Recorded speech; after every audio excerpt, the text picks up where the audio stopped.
यो मनाङको गाउल बाटोमाथि गुम्बा जाने बाटोमा लगभग गाउँबाट 400 मिटर माथिको हाइटमा यो जङ्गली मुसा हेर्नुहोस् त कति राम्रो देखिएको छ।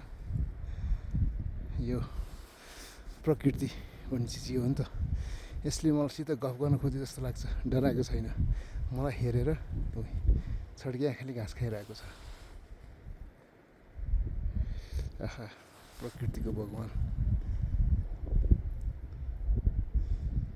यो लगभग 3650 गाउल भयो भने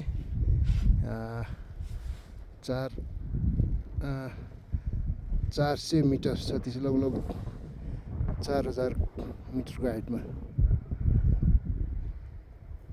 हेर्नुहोस्, वाउ।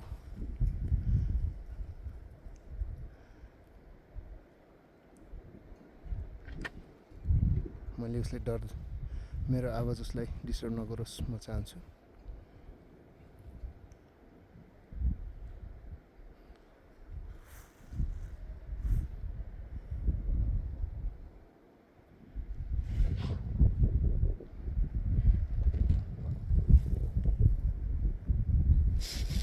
मतिर आइरहेको छ, मेरो नजिकमा आइरहेको छ, मेरो आवाज सुनिरहेको छ उसले, तर म उसलाई डिस्टर्ब गर्न चाहन्न।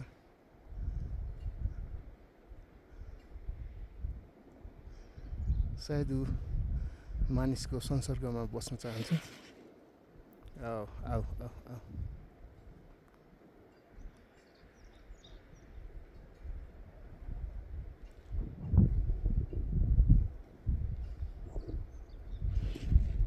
अझै नजिक आउँदैछ, सायद मसँगै आउँछ होला। ए सरी सरी सरी सरी, मेरो जुत्ताको आवाज।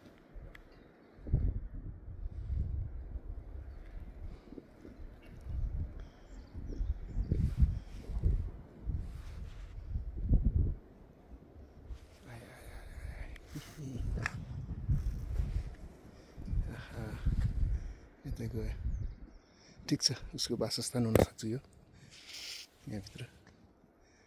ऊ सायद सुरक्षित ठाउँमा गए जस्तो लाग्छ। उताबाट अर्को बाटो। बाई। यो गाउँको देखि यो लगभग 400 मिटरको हाइटमा म यो साँझमा यो उक्लिँदैछु।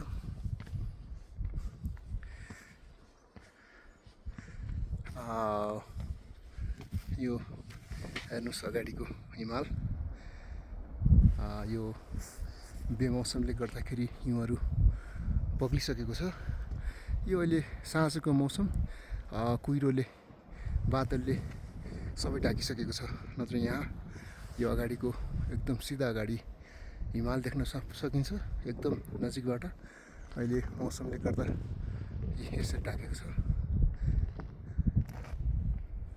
अब सायद म यहाँबाट अझै 300 मिटर जति माथि गएर फर्कन चाहन्छु। मेरो मोबाइलको ब्याट्री पनि लगभग सिद्धिसकेको छ।